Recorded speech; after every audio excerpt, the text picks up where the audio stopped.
Hello everyone. Today we are going to discuss a very important topic, numerical problem from the electricity. Electricity से अपने इसमें जो collection की है problems की, बहुत सारी प्रॉब्लम्स इसमें हैं और जो काफ़ी इम्पोर्टेंट हैं और ये आपके लिए काफ़ी हेल्पफुल हो सकती है अगर आप इसको अच्छे से करेंगे तो। और शायद मैं मानता हूँ कि अगर बोर्ड में आपने कर ली तो बोर्ड में कोई भी इसमें से कोई भी क्वेश्चन नहीं बचने वाला है। तो इस तरीके का हमने रखा हुआ है कि जिससे कि आपको कोई भी प्रॉब्लम ना आए। ये 10th और 12th दोनों के लिए ही अच्छे क्वेश्चंस हैं, पर 10th के लिए तो बेस्ट हैं, बिल्कुल इम्पोर्टेंट है और प्रीवियस ईयर के क्वेश्चन भी इसमें रखे हुए हैं कुछ। तो आइए हम देखते हैं जल्दी।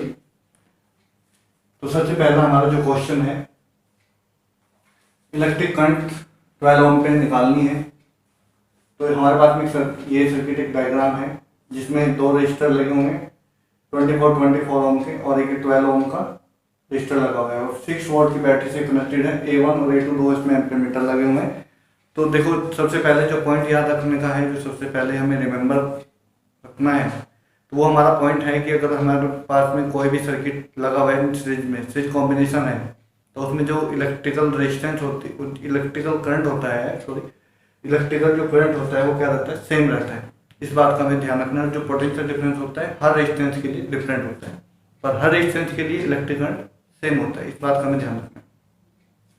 इसका मतलब यह है कि हमारा जो सेकंड क्वेश्चन है कि डिफरेंस बताना है कि इसमें डिफरेंस तो कोई नहीं होगा, क्योंकि इसमें जो रजिस्टर लगे हुए हैं ये दोनों का अगर मैं निकालूं इक्विवेलेंट रेजिस्टेंस और इसके साथ में देखूं तो इस सीरीज में लगे हुए हैं। तो इसका मतलब ये है कि इनके पास में जो इलेक्ट्रिक करंट होगी वो सेम होगी। तो इसका मतलब है कि अगर हम टोटल इलेक्ट्रिक करंट को फाइंड आउट कर लें तो हमारा काम हो सकता है। तो हम सबसे पहले हम क्या करेंगे, इसकी इक्विवेलेंट रेजिस्टेंस निकालेंगे। तो इक्विवेलेंट रेजिस्टेंस को हमने R सपोज कर दिया। पहला फॉर्मूला हमने इसके लिए लगाया पैरेलल कॉम्बिनेशन के लिए, R1 R2 और R1 plus R2 plus R3 value put करेंगे और कैलकुलेट सीधा कर देंगे। इसमें कोई दिक्कत नहीं है। 24 इंटू 24 प्लस 24 और प्लस 12।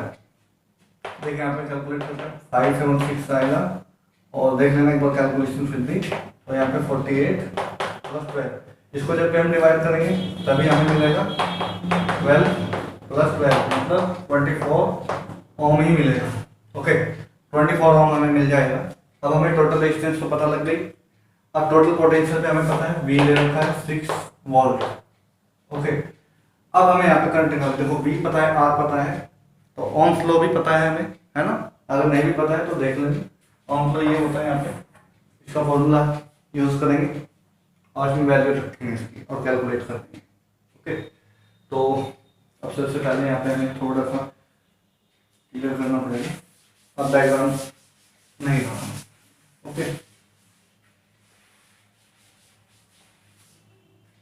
देखिए तो I इक्वल टू हो जाएगा V अपॉन में R। I हमारे पास में पता नहीं, V हमें पता है 6 वोल्ट दे रखी है और R जो अभी अभी निकाली हमने 24 निकाली।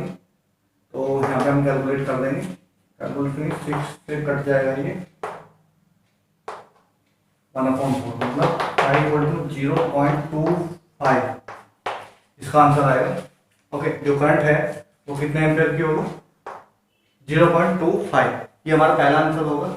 पहले यही हमारा 12 वोल्ट में भी इलेक्ट्रिक करंट फ्लो करेगा और यही पूरे सर्किट में फ्लो करेगा, क्योंकि जो कंसेप्ट है वो क्या है कि जितना भी हमारे पास में रजिस्टर लगे हुए हैं सभी में इक्वल करंट बहती है अगर वो सीरीज में कनेक्ट हो तो। ठीक है, तो 12 पे भी सेम ही रहेगा। तो इसके लिए आंसर क्या होगा, 12 जो हमारा 12 ओम का जो रजिस्टर है उसमें जो इलेक्ट्रिक करंट है वो 0.25 एम्पियर होगा। उसके बाद में जो हमारा सेकंड क्वेश्चन है इसका आंसर हमने पहले ही दे दिया था। ओके, इसमें भी इलेक्ट्रिक करंट A1 A2 में नो डिफरेंस रहेगा, तो इक्वल टू रहेंगे दोनों, A1 equal to A2। Okay, अब हम बात करें अपने सेकंड क्वेश्चन की। तो सेकंड क्वेश्चन पे हम चलते हैं।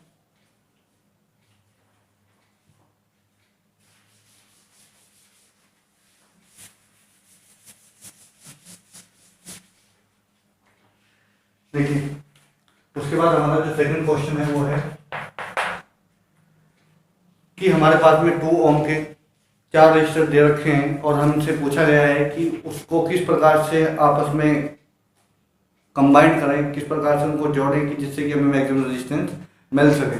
तो मैक्सिमम रेजिस्टेंस हमें एक ही कारण से मिलती है कि अगर हम उनको सबको स्विच कॉम्बिनेशन में डाल दें। स्विच कॉम्बिनेशन अगर हम उनका कर देते हैं तो हमें मैक्सिमम रेजिस्टेंस मिल जाती है। अगर हमें सबसे लो रेजिस्टेंस चाह रहे हैं कि हमें सबसे कम रेजिस्टेंस किस में मिलेगी, तो वो उसका आंसर होगा हमारा पैरेलल कॉम्बिनेशन। तो सबसे कम जो हमें रेजिस्टेंस मिलती है कि हमें चाहते हैं कि जितनी हमें रेजिस्टेंस उससे बहुत ही कम चारों को जोड़ना है और सबसे मिनिमम रेजिस्टेंस की बात करें तो हमें पैरेलल कॉम्बिनेशन को यूज करना पड़ेगा। यहाँ से हमारे 2 क्वेश्चन सॉल्व हो जाते हैं।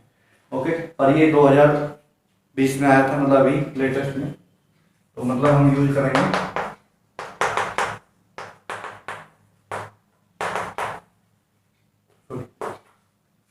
सभी जितने भी रेजिस्टेंस हैं सभी की वैल्यू कितनी है,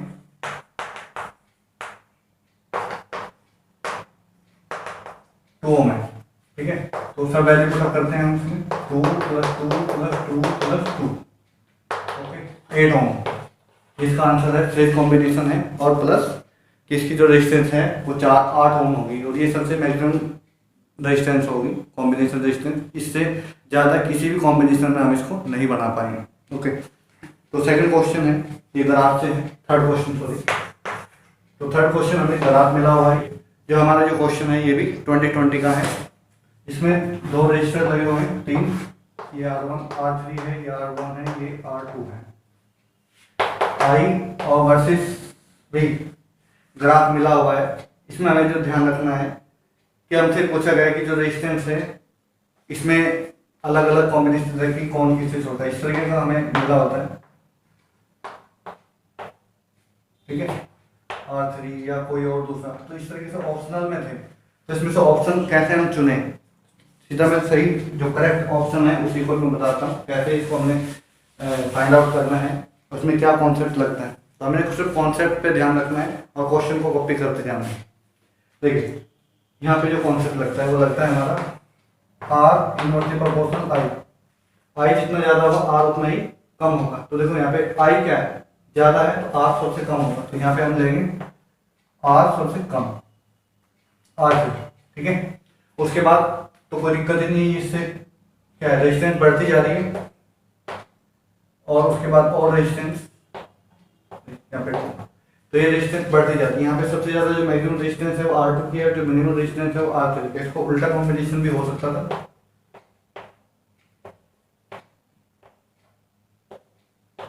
दोनों में से कोई भी कॉम्बिनेशन हो सकते हैं, या तो ये लिखा हो या ये लिखा हो, तो दोनों ही करेक्ट ऑप्शन है। ओके, तो इनका ध्यान रखना है। तो बिल्कुल सही करेक्ट ऑप्शन पे देते तो हमें 1 मार्क्स मिल जाता है। ओके, तो क्वेश्चन नंबर हम चला रहे हैं अभी, एक सर्किट डायग्राम के लिए क्वेश्चन आता है, क्वेश्चन नंबर 4।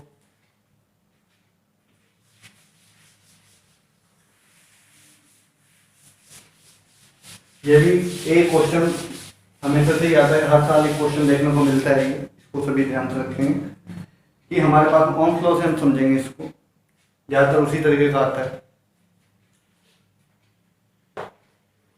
कोई भी सर्किट डायग्राम बनाने के लिए हमें एक रजिस्टर की जरूरत होती है, एक वोल्टमीटर की जरूरत होती है, एक हमें एम्पीयर मीटर की जरूरत होती है, एक की लगाना चाहें लगा दो, नहीं तो कोई बात नहीं, और बैटरी जरूर लगा दी, बैटरी या सेल जो भी आपकी, ये हमारा कॉम्बिनेशन। अच्छा, इसमें इस तरीके का कॉम्बिनेशन देके रखता है कि ना प्लस लगा रखा है ना माइनस लगा रखा है, और फिर भी कहता है कि सर्किट बताओ। तो दूसरे डायग्राम में हमारे पास में सही करके लगा दिया। तो यहाँ पे क्या है कि जब भी हम सर्किट को देखें कि वो सही कनेक्ट है या गलत कनेक्ट है, तो सबसे पहले तो हमें ये पता हो कि जो पोटेंशियल जो मेजरमेंट करने का इंस्ट्रूमेंट है, मतलब वोल्ट मीटर है, वो किस तरीके से कनेक्ट होता है, पैरेलल में कनेक्ट होता है। पहली बात, अगर हमने देख लिया कि चेक कर लिया कि वो पैरेलल में ही कनेक्ट है, कोई बात नहीं, ठीक है, सबसे पहला काम। उसके बाद हम देखेंगे कि जो एम्पीयर मीटर है वो किस में कनेक्ट है, सीरीज में कनेक्ट होना जरूरी है, ठीक है, वो भी सीरीज में कनेक्ट है। उसके बाद हमने देखा कि बैटरी भी सीरीज में लगी होती है, तो वो बैटरी भी सीरीज में लगी हुई है। उसके बाद में रियोस्टेट भी सीरीज में लगा हुआ है, ठीक है। अब दूसरा जो हमें चेक करना चाहिए, हमने देख लिया कि सारे जो इंस्ट्रूमेंट है, जो इसमें कंपोनेंट है, वो सही तरीके से लगे हुए हैं। अब हमें प्लस और माइनस पे ध्यान देना है कि वो प्लस और माइनस सही भी लगे। देखो साइन उल्टे भी हो सकते थे, यहाँ पे भी बैटरी में साइन चेंज कर दो, माइनस प्लस बना दो, प्लस माइनस बना, तो ये भी गलत हो गया, इस तरीके से भी गलत आंसर होगा। किसी में बता दिया कि यहाँ पे प्लस से चला, ये सही कर दिया, तो यहाँ पे माइनस कर दिया, यहाँ पे प्लस कर दिया, ये भी रॉन्ग वे है, इस तरीके से भी नहीं कर सकते। प्लस से आएंगे तो प्लस पे जाएंगे, फिर माइनस पे आएंगे, माइनस से फिर प्लस पे, प्लस माइनस, इस तरीके से कनेक्ट होता जाते हैं। माइनस माइनस कभी नहीं कनेक्ट होगा इस तरीके से यहाँ पे। लास्टली पर जब लास्ट का जो पॉइंट होगा हमारा सीधा वो माइनस पे आके रुकेगा। इस बात का ध्यान रखना कि हमेशा वो माइनस पे आके रुकेगा। देखो हम बैटरी के नेगेटिव टर्मिनल से शुरू हुए थे, पॉजिटिव से हुए थे, और नेगेटिव टर्मिनल पे आके रुकेंगे, तभी हमारा सर्किट कंप्लीट होता है। तो एक क्वेश्चन जरूर पूछा जाता है और काफ़ी इजी होता है, कोई दिक्कत नहीं है, फाइंड आउट करना होता है। प्रैक्टिकल बेस्ड क्वेश्चन होते हैं हमारे, ठीक है। अब हम क्वेश्चन पे चलते हैं, ये 4th क्वेश्चन था, 5th क्वेश्चन पे चलते हैं।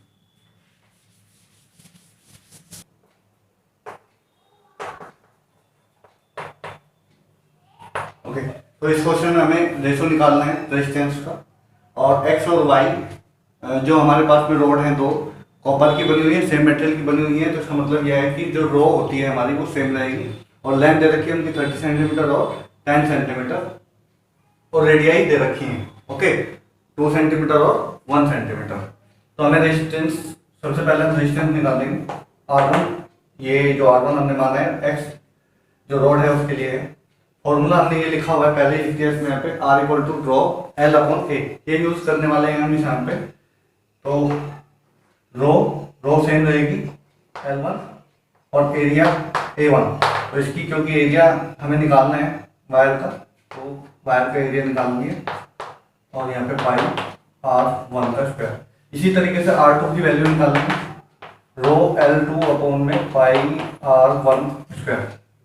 अब हमें रेशो निकालना है, अभी हम कोई वैल्यू पुटअप नहीं करने वाले हैं, पहले हम इसको पहले सिंपल ही सॉल्व करेंगे। तो हम यहाँ पे वैल्यू रख रहे हैं L1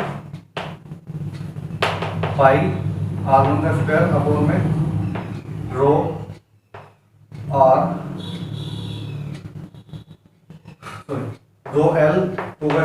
L2 अपॉन में पाई R2 का स्क्वायर।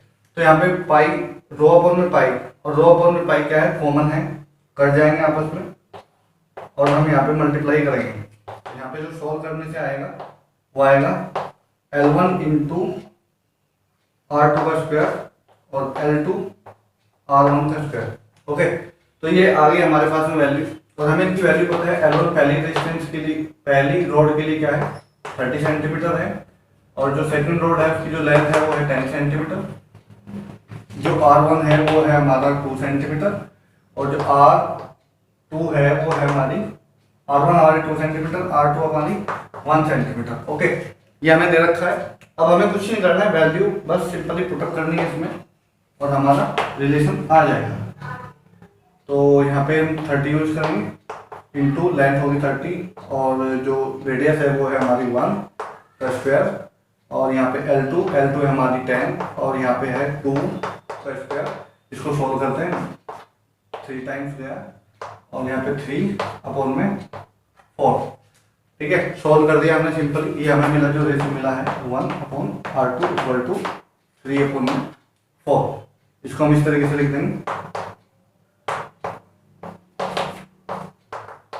ओके। सिंपल ही लिखना है, ये हमारा आंसर हो जाता है यहाँ पे। तो हमने यहाँ पे निकाल दिया कि जो रेशियो ऑफ द रेजिस्टेंस है वो आएगा 3 अपॉन में 4, ओके। ये 2020 में क्वेश्चन आया था, ठीक है। तो हमें कुछ नहीं करना, पहले इसमें कोई वैल्यू नहीं रखेंगे, क्योंकि वैल्यू इसलिए नहीं रखेंगे क्योंकि यहाँ पे लेंथी हो जाता है, क्योंकि हमारे पास रो की वैल्यू नहीं थी। रो की वैल्यू के लिए हमने कॉन्सेप्ट लगाया हमने कि जो रेजिस्टिविटी होती है वो कांस्टेंट रहती है सेम मटेरियल के लिए, ओके। तो अभी हम चलते हैं सेकंड क्वेश्चन पे, ओके। हम सेकंड क्वेश्चन के लिए चल रहे हैं,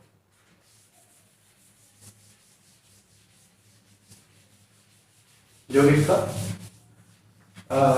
बी पार्ट है।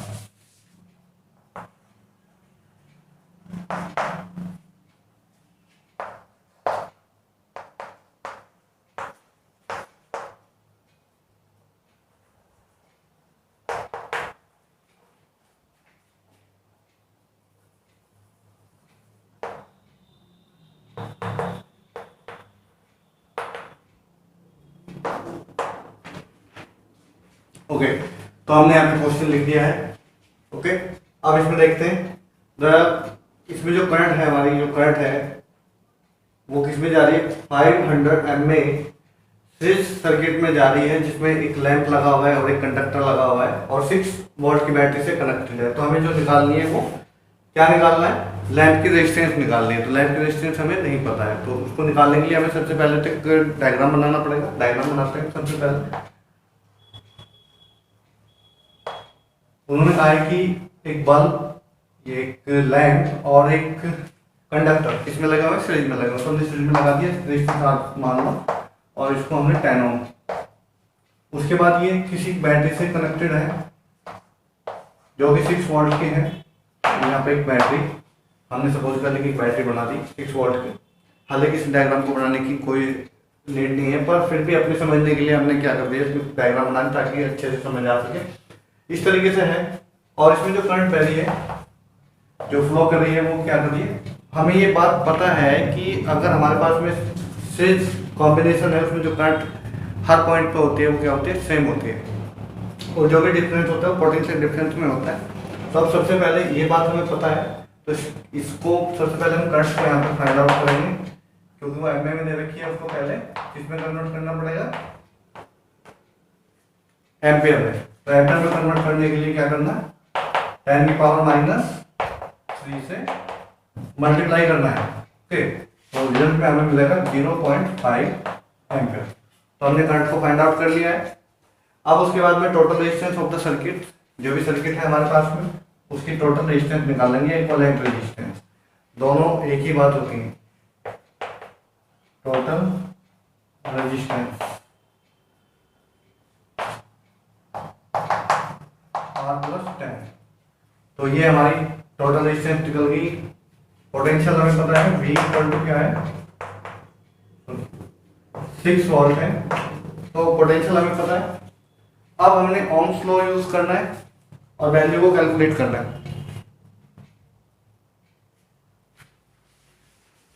अब डायग्राम की आवश्यकता नहीं है, अब बस फॉर्मूले पे ध्यान देंगे। According to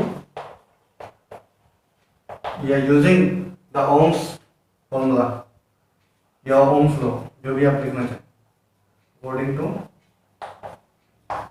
ohms. आईआर होता है, वैल्यू पुट करते हैं, 6 वोल्ट है और आई की वैल्यू कितनी है, 0.5 है, ब्रैकेट में R+10। अब ब्रैकेट को खोलेंगे और मल्टीप्लाई करेंगे।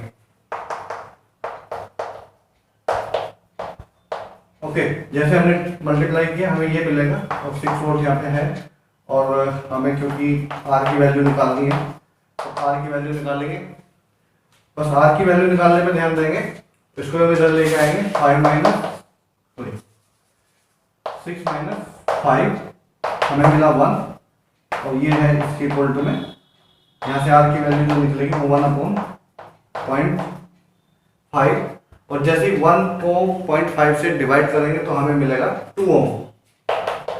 ओके, तो ये हमारा आंसर होगा। जो लैंप है उसकी जो वैल्यू है रेजिस्टेंस की, वो कितनी होगी, 2 ओम होगी।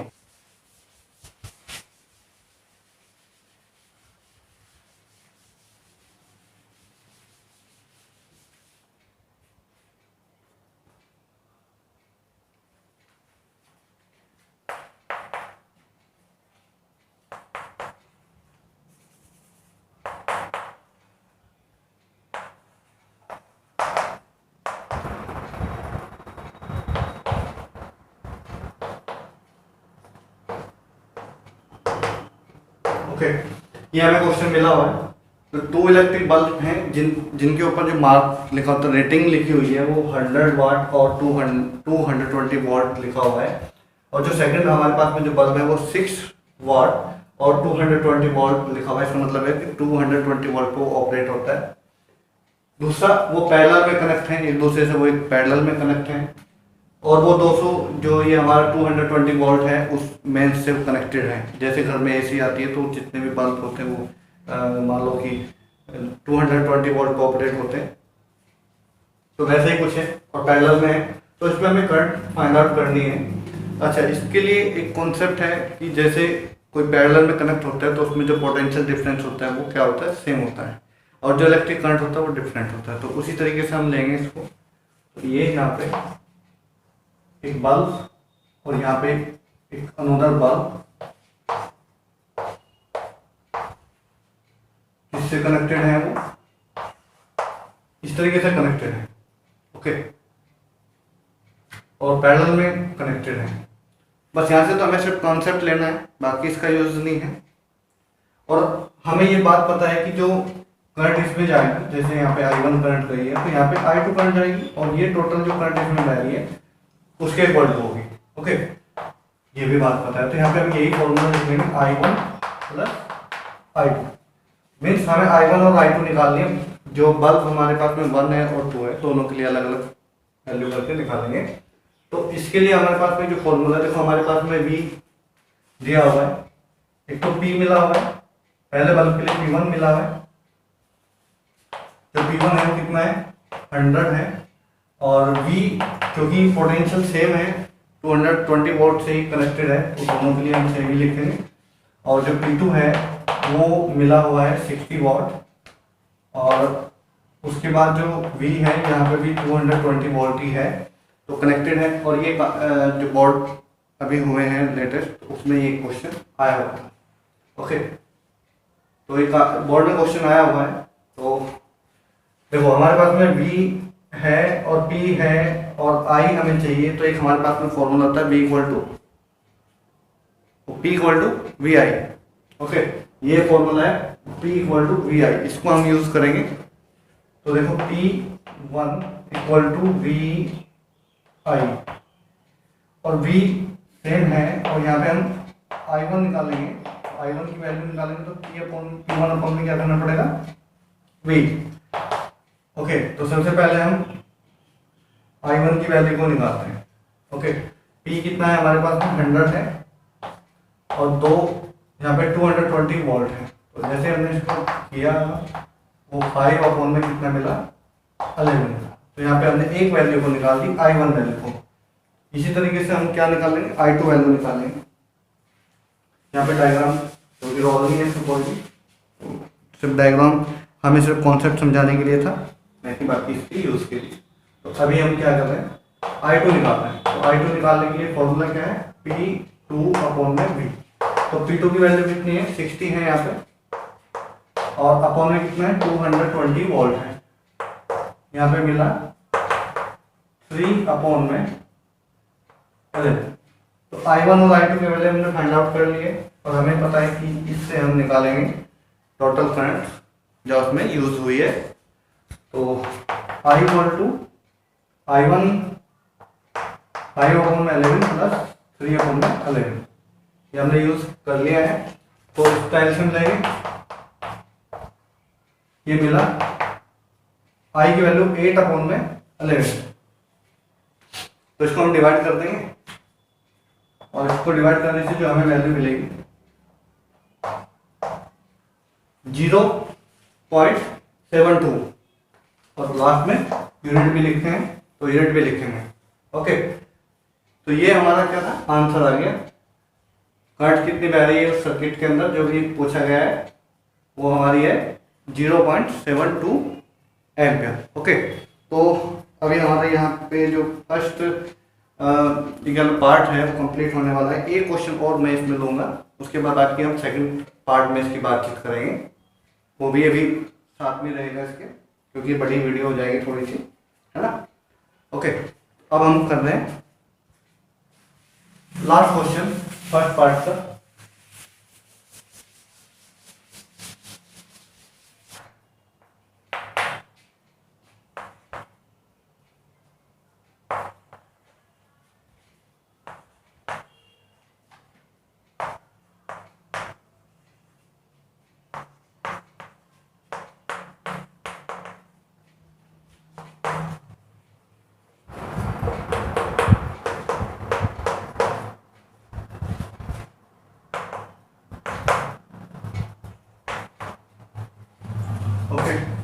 ये हमारे पास में क्वेश्चन है कि हमें हमारे पास में 3 रजिस्टर हैं, हमें किस प्रकार से कनेक्ट करें कि जिससे कि जो हमारी इक्विवेलेंट रेजिस्टेंस है वो 13.5 ओम आ जाए, और दूसरा जो क्वेश्चन है वो कि किस तरीके से जोड़े कि यहाँ पे 6 ओम हमारे पास भी इक्विवेलेंट रेजिस्टेंस आ जाए। तो इसका बड़ा सिंपल सा होता है कि देखो हमारे पास में दो ही तरह के कॉम्बिनेशन है, ठीक है, एक पैरेलल है और सीरीज है। और दूसरी बात हमें ये ध्यान रखने की, जो पैरेलल कॉम्बिनेशन हम यूज़ करते हैं जब रेजिस्टेंस को हमें डिक्रीज करना होता है, और जो हम अगर चाहें कि रेजिस्टेंस को ज़्यादा करना है कि मैक्सिमम रेजिस्टेंस किस में होगी, तो वो हमें पता है कि सीरीज कॉम्बिनेशन में होती है। तो यहाँ पे क्या है कि अगर हम इनको देखते हैं, ये 3 रजिस्टर है और 9 और यहाँ पे 9, अगर मैं इसको सीरीज में जोड़ता हूँ तो मुझे कितना मिल रहा है, 27 ओम मिल रहा है, जो कि ये बिल्कुल दोनों को किसी को भी वैरी नहीं करता। इसका मतलब हमने मिक्स कॉम्बिनेशन बनाना है जिससे कि हमारा काम हो जाए। ओके, देखिए सबसे पहले हम पहले के लिए बात करते हैं, क्योंकि हमें रेजिस्टेंस ज़्यादा करनी है, ठीक है, तो ज़्यादा करनी है तो इसका मतलब है कि यहाँ पे एक रेजिस्टेंस हमें 9 चाहिएगा, और बाकी इसमें जो 2 रेजिस्टेंस है वो पैरेलल में कनेक्ट करने चाहिए, मतलब 9 यहाँ, 9 यहाँ और 9 यहाँ। ये इस तरह का कॉम्बिनेशन हमारा पहले वाला बनने वाला है। जब यहाँ से हम कॉम्बिनेशन निकालेंगे तो देखो यहाँ पे हमारी जो वैल्यू है वो निकल के आएगी। आज मैं निकालता हूँ उसको, 1/r इक्वल टू क्या मिला, 1/9 प्लस 1/9। तो जो हमने सोल्व किया वहाँ पे 2 और 9, r की वैल्यू निकाली 4.5। ओके, और 9 यहाँ पे है, तो जब हम इनकी टोटल या इक्विवेलेंट रेजिस्टेंस निकालेंगे तो यहाँ पे आएगा ये रेजिस्टेंस प्लस जो हमारी वो है दूसरे वाली जो रेजिस्टेंस है भी निकाली। तो देखो यहाँ पे 9 है, 4.5 है, और अगर हम इनको ऐड करके देखें तो हमें ये जो पहला आंसर है मिल रहा है। ओके, ये मिला हमें 13.5 ओम का। ओके, तो हमारा पहला आंसर आ जाता है। अगर हमने इसमें से 3 में से 2 हमारे पैरेलल में कनेक्ट होंगे और एक सीरीज में कनेक्ट होगा, तब हमें इसका रिजल्ट मिल जाएगा। ओके, तो सेकंड चीज क्या है, हमें 6 ओम लाना है, 6 ओम लाना है। ओके, तो देखते हैं यहाँ पे कैसे सबकी बात चलता है, कैसे आता है। देखो इसमें दोनों में हमें 9 से भी कम ला के आना है, इसका मतलब अलग तरीके से हम इसको लेंगे। ये सेकंड पार्ट के लिए हम कर रहे हैं।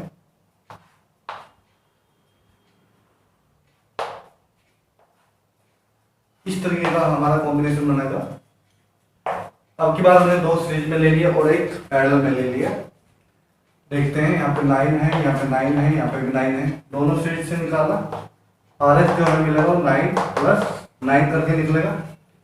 कितनी टोटल रेजिस्टेंस बनी यहाँ पे, 18 हो गई। फिर उसके बाद में 9 हमारा पैरेलल में है, तो और ये हमारे 18 भी पैरेलल में जाएगा, मतलब ये दोनों रेजिस्टेंस भी हमारे पैरेलल में है इसके साथ में। तो इनका कॉम्बिनेशन हमने निकाल दिया, 18 आया, इसका कॉम्बिनेशन पता है 9 है। तो अब इसकी वैल्यू रखते हैं हम RP में। RP 18 है और यहाँ पे 1/RP इक्वल टू क्या है, 1/18 प्लस 9। तो एलसीएम हमारा 18 ही आएगा, 1 और यहाँ पे 2। ओके, तो वहाँ पे हो गया 3। तो RP की वैल्यू जो निकली वो 18/3 निकली, और 18 3 से कट जाता है, आंसर मिला हमें 6 ओम। तो जो इसकी इक्विवेलेंट रेजिस्टेंस है वो कितने मिली, 6 ओम है।